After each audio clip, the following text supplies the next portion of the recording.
Hello everyone, how's it going? Yeah, this is something I didn't expect to see myself do, um, but I did.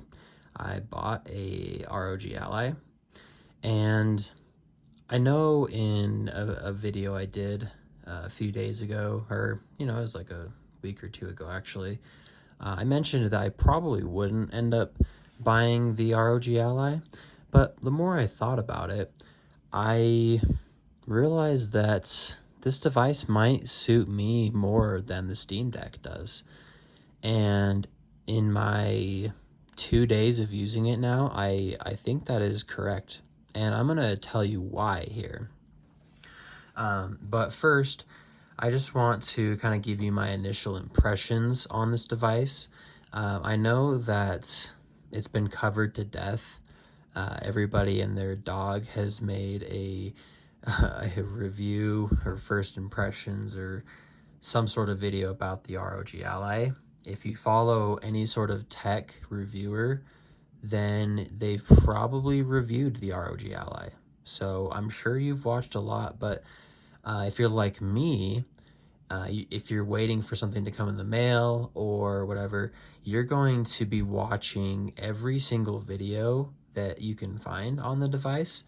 And sometimes it's just nice to have an additional perspective. So that's why I'm going to add my 2 cents here. And, some things are probably talked about a lot, some things might not be. So I just want to give my perspective on this device and how I like it compared to the Steam Deck that I had since it released last year, or since it released last February is when they started shipping it out, and I had it since then. So I just want to give my initial impressions on this, and I have to say first off, it just wow, this thing is awesome, and the fact that it runs Windows, you put that aside, and it's a breath of fresh air. And the main reason, or there's a few reasons for that. First of all, it's a bit smaller than the Steam Deck. It's a bit lighter and smaller, and I like that a lot more. It reminds me of maybe a Switch OLED with maybe some of those bigger controllers, the Hori pad or whatever, something like that connected. If it was a lot smaller, this guy right here is a chunky boy, especially with the case on it. And I need to have a case on my devices. That's just how I am, and I don't like rocking them just raw, whether it's a phone or whatever. And because of that, the Steam Deck is just, it gets heavy, and holding it after a while, it's definitely tiring. I will say the grips on the bottom here are superior to that of the ROG Ally. If you look here, they're not really that pronounced compared to the Steam Deck. They are, but it's not as much of a grip. But I will say I haven't really minded that much at all, if I'm being completely honest. It feels really nice to hold, and it's overall, I wouldn't say my hands have really gotten tired. Basically just, it's the same as it would be with the Steam Deck. Overall, it's pretty comfortable, and some people might disagree with that, but for me, it's been pretty good. Especially where, I used to play the Nintendo Switch a lot, and that doesn't have any sort of grip. So this is still an improvement over the Nintendo Switch. So I think it's pretty good overall. Another thing that really struck me about this is the joysticks. There's a few reasons for that. Obviously, the joysticks have these LEDs around them, which is pretty cool, and you can control those. I have the brightness settings here, and then you can also go into the settings here, and you can change what this looks like. So you can, it can be a little glitchy when you do it from this menu for some reason. I'm not really sure why. But if I add that, let's see, add Aura, I think that's it. I can change what it is here. There we go. That works a bit better. So yeah, it's pretty cool. But the other thing with the joysticks is that they are surprisingly light and really loose, I would say, is probably how I would describe it. They don't feel bad or anything, but when you compare it to the Steam Deck and the sticks, there's a lot less resistance in the sticks. And I've seen some people on Reddit say that that is just an absolute deal breaker for them. And I can see why, because it's when you're playing your games, especially first person shooters, having the resistance in the sticks just kind of makes it a little easier to aim. But you do get used to it, and I really do like the sticks. They don't take as much effort to actuate here, and they are pretty smooth, although they grind against the LED thing here. At least is what I can tell. They kind of grind against it. So it's gonna wear out eventually on that. But overall, I do like the sticks a lot. I know that's another thing that people will disagree on, but I do like them personally. They feel really light and just really floaty, and they feel good. They feel good to me. The D-pad is another point of controversy, and I will say it's good. I like it better than the Steam Deck's D-pad, especially for fighting games, because the one here, it's just kind of this style D-pad, and it's a little harder to roll it for your special moves. This one's a little easier in my opinion because it has the full plastic circle piece here rather than having the gaps. If you know what I'm saying, like when you're trying to roll the D-pad, it feels a lot easier to do that here than on there. So the D-pad is pretty good. Let's see, the triggers are pretty good as well. I think I like the Steam Decks a little better, but these are still really good. They flare out a bit, and they're just pretty good here. And the bumpers are, I'd say they feel better than the Steam Deck in my opinion. One thing that I am not a fan of is the placement of these buttons here. I wish these buttons were maybe right here. This button is to bring up Armory Crate, kind of the main interface that you'll be in if you want. And then this is the kind of it's the command center is what it's called. So there's that. If they would have just moved them down here, it would have been a bit better, but it is what it is. These are the start and select buttons up here. So you can kind of see how that may get confusing, but playing with it, I'm used to just reaching up to the top to press start and select. So it's not that big of a deal anymore, but something to consider. And then let's see, another thing that really struck me about this ROG Ally here is just how much better the screen is. It's a bit brighter than the Steam Deck, and the extra resolution 1080p makes a pretty big difference as well. There's just an extra layer of clarity versus the Steam Deck that just has it's almost a little grainy compared to the ROG Ally. Don't get me wrong, the Steam Deck has a beautiful display, and especially if you use the Vibrant Deck plugin for the Steam Deck, you can get some good color with it. But at the end of the day, this one here, the ROG Ally, is just a lot better, and it really struck me, especially playing emulators.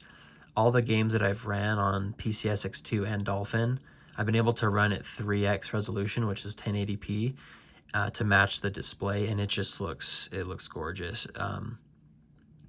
So yeah, the display was one thing that really struck me, and I like the aspect ratio of this a lot better as well. This is 16:9, and this is 16:10, the Steam Deck, which is closer to like a computer monitor or like a laptop or something, and this is like your Switch OLED.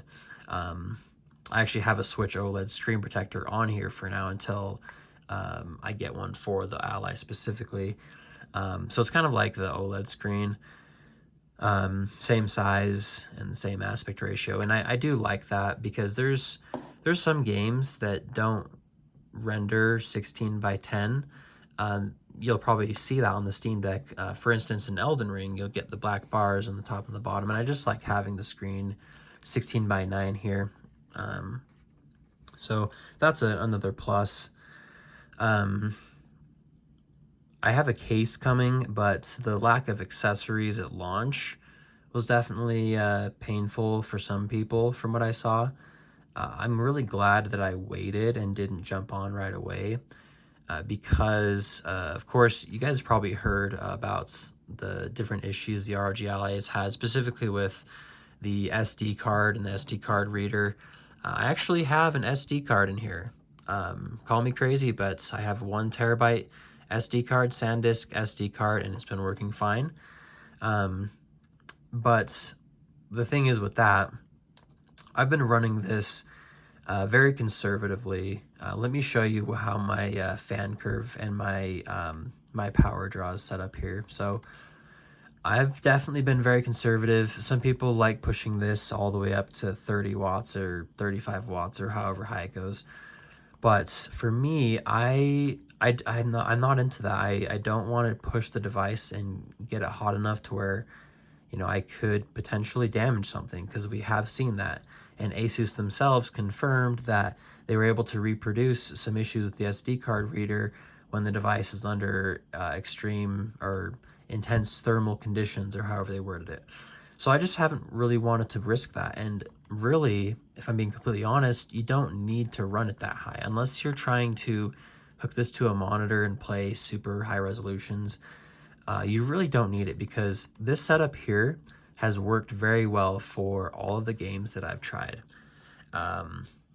And I'm okay with running these games at low settings. Like, for instance, Final Fantasy VII Remake.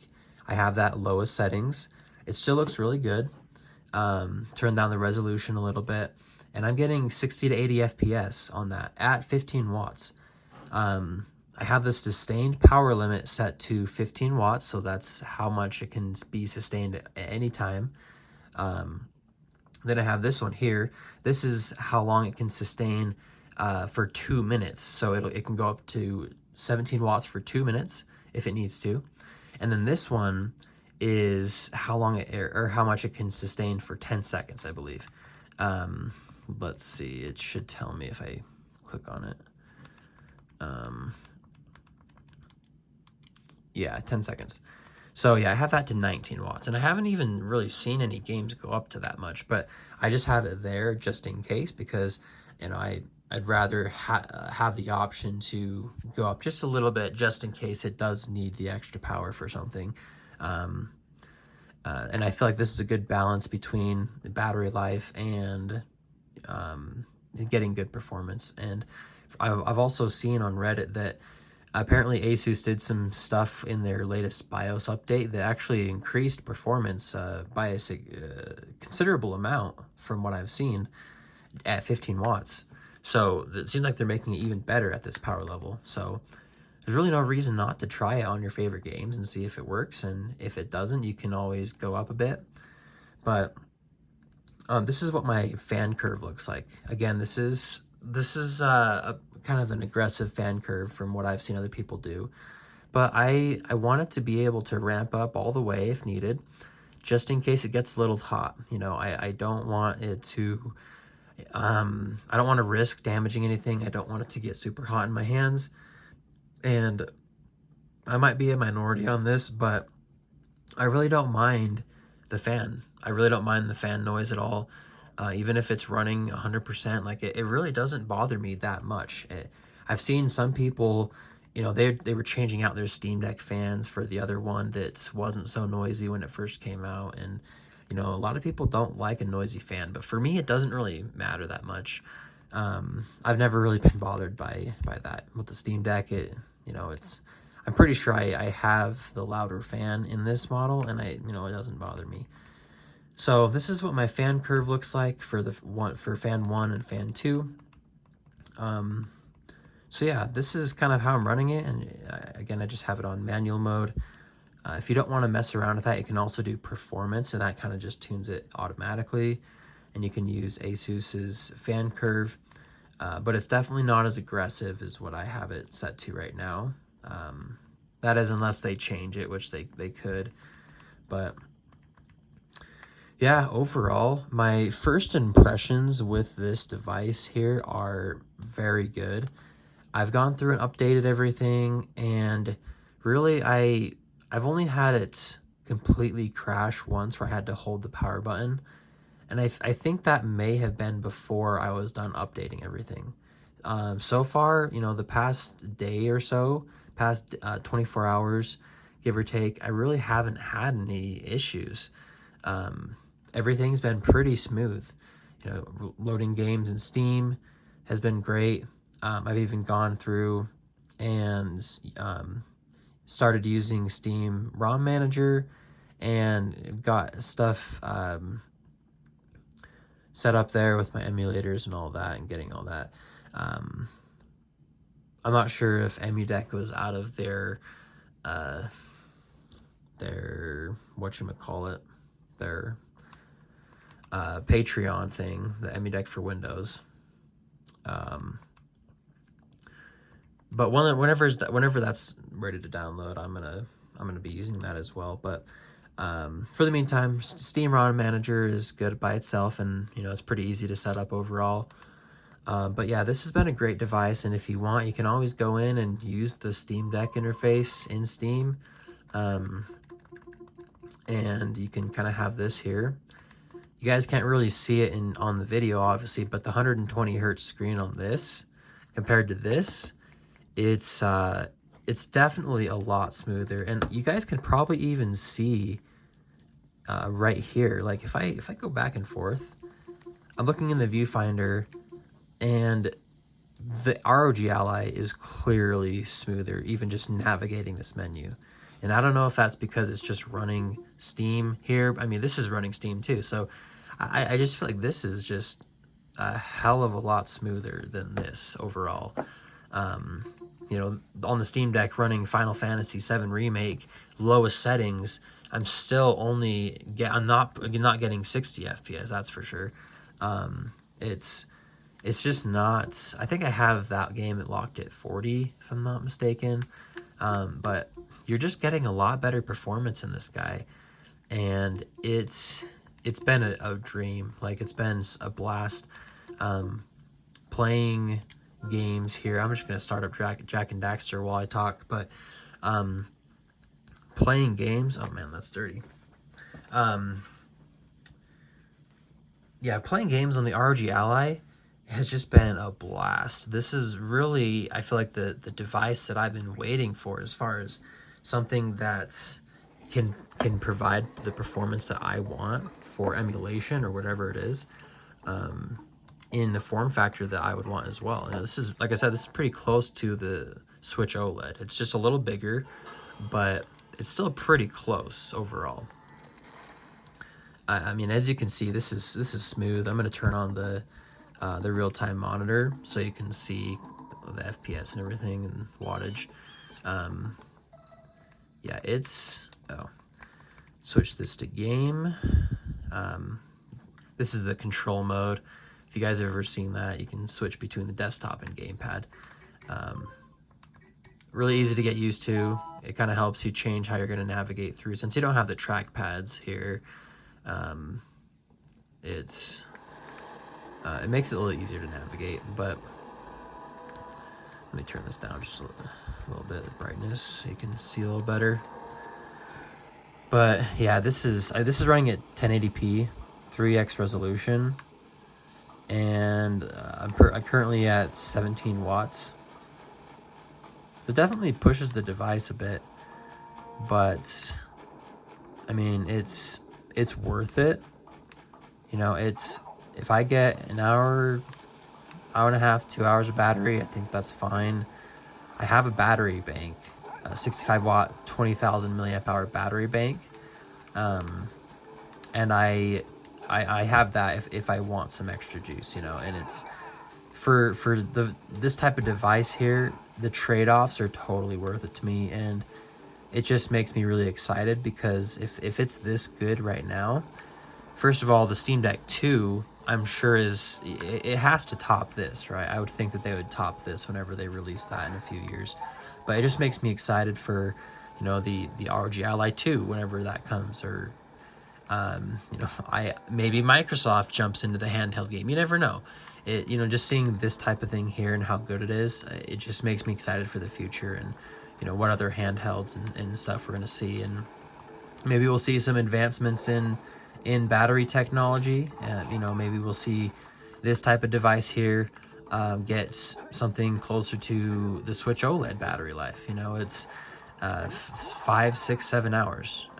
The future is looking really bright, and even though this device is definitely you know, it's a first gen product and there's been issues with that, but this device really has blown me away, and I'm selling the Steam Deck. I can't really afford to keep both of them, so I am selling the Steam Deck, and I will not regret it one bit. The Steam Deck is awesome, and when it was first announced, I was just absolutely over the moon, because there was finally an accessible handheld PC, right? And I think everybody else was that you know, that loved the Switch and loved the PS Vita and wanted something like that. You know, the Steam Deck really opened up that category, and made it a lot less niche. Because before we were just seeing, you know, stuff from China. There was really nothing in the US that was accessible, and Steam Deck made that happen. And now we're starting to see other companies like Asus jump in the ring, and this here it really just elevated the game. And it makes me excited. So trying to think if there's anything else I want to add. I don't want to make this too long of a video. I'm definitely going to make some more ROG Ally videos. I'm going to be testing a crap ton of different games on this and emulators and stuff like that. I think what I'll end off on is whether or not you should buy this or the Steam Deck. There's a few different things that I'll say. First of all, if you're on a low budget, obviously the Steam Deck might be better for you, because it starts at $399 plus the cost of an SD card that you're probably going to need, which they're not very expensive nowadays. You can find one for anywhere from 20 to 50, 60, 70 bucks for 1 terabyte. So it's not that much, but if you're on a budget, then the Steam Deck is probably going to be better. You know, you still can play a lot of games, and you know, most new games coming out will work just fine. Even if you're just playing at 30 FPS, they're gonna be fine. So if you're on a budget, then you know the Steam Deck is probably gonna be better for you. If you have a bit more to spend, or if you were planning on getting the you know, the 512 gigabyte Steam Deck, I would definitely consider the Ally, because you're only paying $50 more really, and you're getting a lot more. You're getting a lot more out of it. I know you're gonna have to deal with Windows, and that could be a deal breaker for you. I know it's a deal breaker for a lot of people, because Windows is kind of annoying, and I'm not gonna sit here and lie to you and say that it's been a 100% smooth experience with Windows 11 here, but it's not as bad as you might think, especially with all the driver updates and everything. Windows 11 on here is miles better than Windows 11 on here. I will just say that. You know, you get proper driver support here. You get just a pretty smooth experience overall, and the 120 hertz refresh rate on this makes navigating the interface in Windows pretty smooth with the touchscreen, and even the joystick mouse does work better than you might think. So overall, the usability is definitely a little less than the Steam Deck, but you'll definitely get used to it. And you know, the lack of trackpads hasn't really deterred my experience either, or deterred me from the Ally, and diminished my experience is what I should say. But yeah, if you're looking at getting the top tier Steam Deck, you know, getting the Ally is definitely a good option. Especially if you want the latest and greatest and you want that power and you want to be able to play those games at higher resolutions. And even if you plan on, maybe you want to connect it to a monitor, you know, you're going to have a better experience with this overall. As far as power goes, like raw power and what you can do with it, you're going to have a good experience with that. So you know, I would say get this if you have the money and you don't mind the Windows 11 experience. If you're used to it on a gaming PC or something like that, you know, I would say go for this because you're getting a lot more value for your money, and it really is an incredible experience compared to the Steam Deck. So let me know what you guys think here. If you're on the fence about this, or you have one, or you like the Steam Deck better, let me know. Curious to see what you guys think here, but yeah, this is definitely a win for me here. I'm definitely going to be making a lot more videos, so if you want to see anything specific, just let me know. But I'm going to go ahead and wrap it up here. If you have any other questions, let me know in the comments as well, and I will see you guys in the next one. Peace.